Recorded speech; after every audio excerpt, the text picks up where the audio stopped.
Assalamualaikum warahmatullahi wabarakatuh. Alhamdulillahirabbil alamin. Assalatu wassalamu ala asrofil anbiya'i wal mursalin Sayyidina Muhammadin wa ala alihi wa ashabihi ajmain amma ba'du. Puji dan syukur kita panjatkan kehadirat Allah Subhanahu wa Ta'ala, karena atas rahmat dan hidayahnya lah alhamdulillah kita dalam keadaan sehat walafiat. Perkenalkan, nama saya Suci Lestari Muksin dengan NIM 22123105, Program Studi Pendidikan Agama Islam. Baiklah, di sini saya akan mempresentasikan hasil dari makalah saya yang berjudul tentang kelebihan dan kekurangan kurikulum PAI dalam mata kuliah telaah kurikulum. Pada pembahasan pertama, kita harus mengetahui dulu apa sih itu pengertian kurikulum PAI. Secara umum, kurikulum berasal dari bahasa Latin yang berarti jalur atau rute. Di dalam konteks pendidikan, kurikulum diartikan sebagai rencana belajar yang mencakup berbagai mata pelajaran yang harus ditempuh untuk mencapai tujuan pendidikan. Sementara di dalam konteks PAI, kurikulum berfokus pada pengajaran ajaran Islam dan pengalaman belajar siswa yang tidak hanya di dalam kelas tetapi juga di luar kelas yang relevan dengan kehidupan siswa. Pengertian ini menunjukkan bahwa proses pembelajaran di dalam pendidikan Islam melibatkan lebih dari sekadar tataran akademis, melainkan dengan pengalaman hidup sehari-hari. Seperti pada dalam surah Al-Mujadilah ayat 11. A'udzubillahi minasyaitonirrajim. Bismillahirrahmanirrahim. Yarfa'illahu allazina amanu minkum wallazina utul ilma darajatin wallahu bima ta'maluna khabir. Yang artinya, Allah akan meninggikan orang-orang yang beriman di antaramu dan orang-orang yang diberi ilmu pengetahuan beberapa derajat, dan Allah Maha mengetahui apa yang kamu kerjakan. Dalam tafsir Ibnu Katsir dan Al-Muyassar menafsirkan bahwa ayat ini menegaskan pentingnya ilmu dalam meningkatkan derajat manusia baik di dunia maupun di akhirat.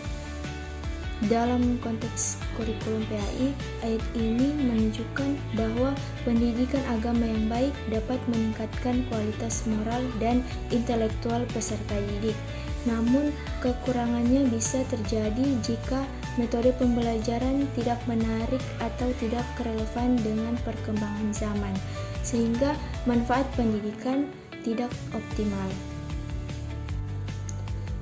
Dalam hadis riwayat Ibnu Majah, tolabul ilmi faridotun ala kulli muslimin, yang artinya menuntut ilmu itu wajib bagi setiap muslim.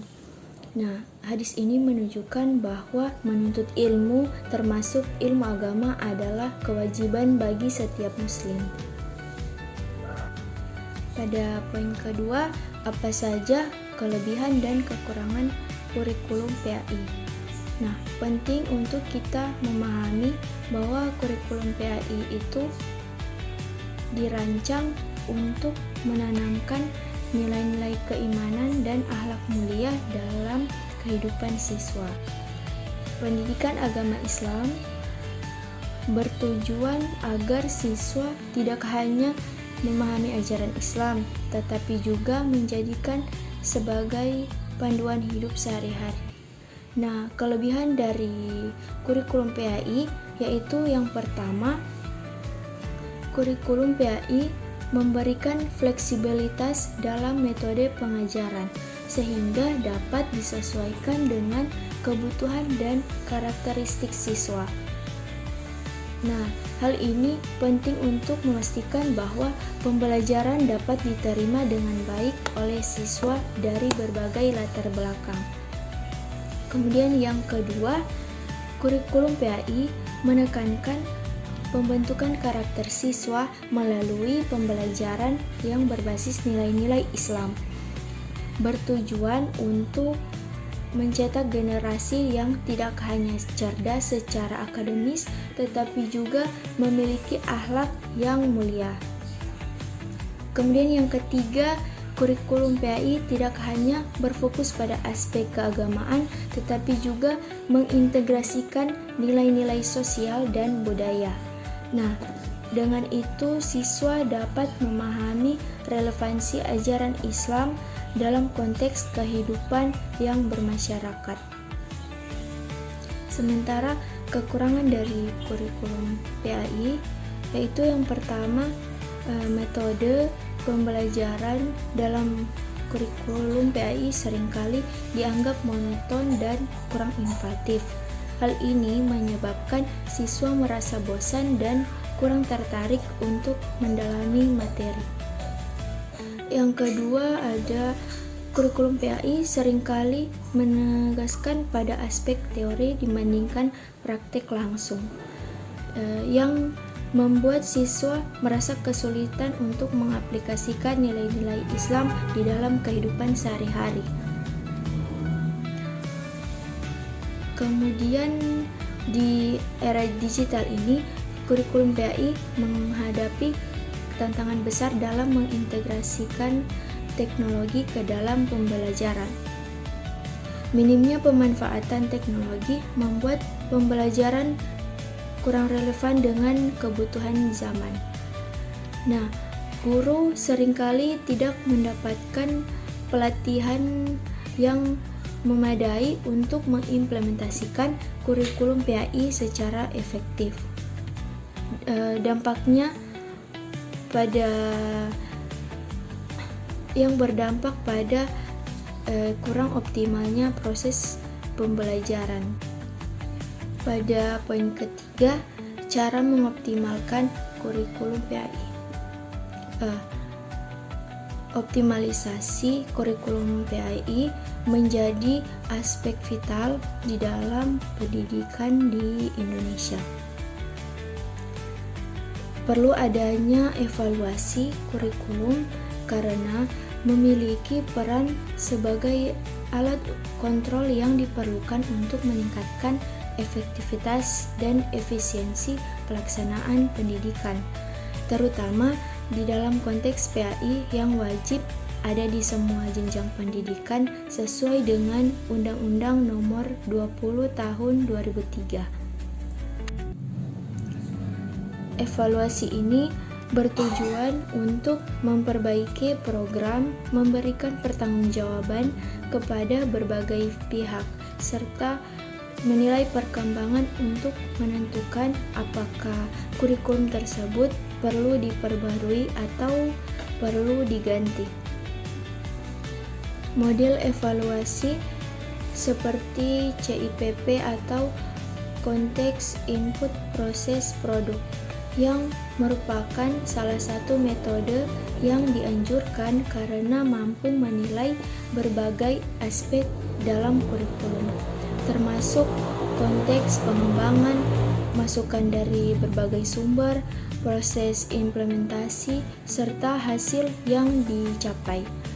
Penggunaan model ini diharapkan dapat memberikan data yang akurat untuk menyusun kembali kurikulum yang lebih baik. Di dalam prakteknya, banyak tantangan yang dihadapi dalam penerapan PAI, seperti pada masalah kualitas tenaga pengajar dan relevansi materi yang diajarkan dengan perkembangan terkini. Nah, oleh karena itu, evaluasi harus dilakukan secara berkala agar kurikulum PAI dapat beradaptasi dengan tuntutan zaman dan perkembangan sosial. Selanjutnya, peran pihak yang terlibat dalam pengembangan dan implementasi kurikulum PAI. Terdapat beberapa pihak yang memiliki peran yang sangat penting, yaitu yang pertama, pemerintah memiliki tanggung jawab dalam merancang dan kebijakan pendidikan agama di sekolah-sekolah. Kemudian yang kedua, para pendidik dan akademis yang berperan di dalam menyusun materi ajar yang sesuai dengan kebutuhan siswa. Kemudian yang ketiga, sekolah bertanggung jawab dalam mengaplikasikan kurikulum di lingkungan pendidikan. Yang keempat, masyarakat dan orang tua berperan memastikan bahwa nilai-nilai yang diajarkan dapat diterapkan dalam kehidupan sehari-hari. Selanjutnya, pada poin berikut ada efektivitas kurikulum PAI di berbagai jenjang pendidikan.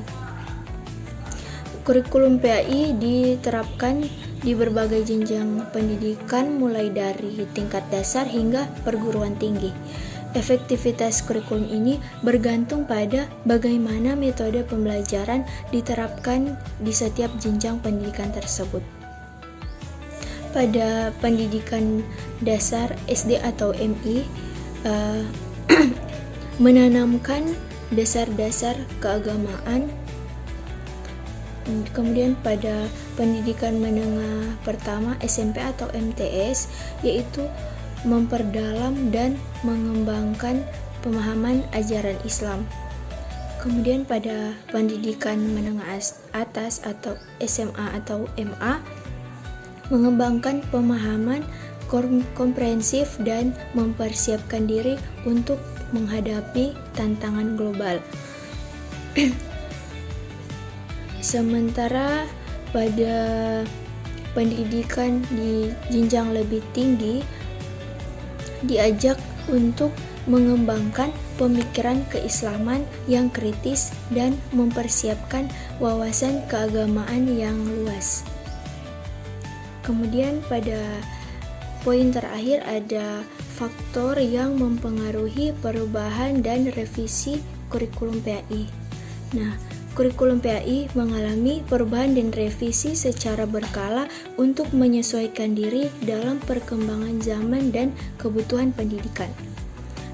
Faktor-faktor yang dipengaruhi perubahan ini seperti perkembangan ilmu pengetahuan dan teknologi, tuntutan sosial, serta kebijakan pemerintah terkait pendidikan agama Islam.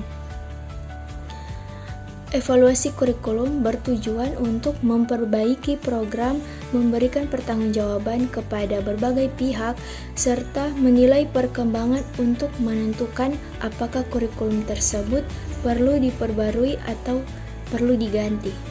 Nah, dengan adanya revisi kurikulum, diharapkan PAI dapat tetap relevan dengan kebutuhan zaman dan memberikan manfaat yang optimal bagi peserta didik.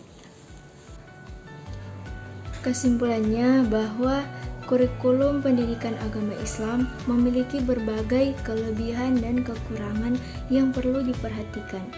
Kelebihan kurikulum PAI meliputi kemampuannya untuk membentuk karakter dan moral peserta didik yang sangat penting di era digital. Kurikulum ini juga memberikan fleksibilitas dalam penyampaian materi serta mengintegrasikan nilai-nilai sosial dan budaya. Namun, terdapat juga kekurangan yang signifikan, seperti metode pembelajaran yang seringkali monoton dan kurang inovatif, serta kurangnya pemanfaatan teknologi. Selain itu, masih banyak guru yang memerlukan pelatihan lebih lanjut untuk menerapkan kurikulum PAI yang efektif. Demikianlah presentasi dari saya. Kurang dan lebihnya saya mohon maaf. Wassalamualaikum warahmatullahi wabarakatuh.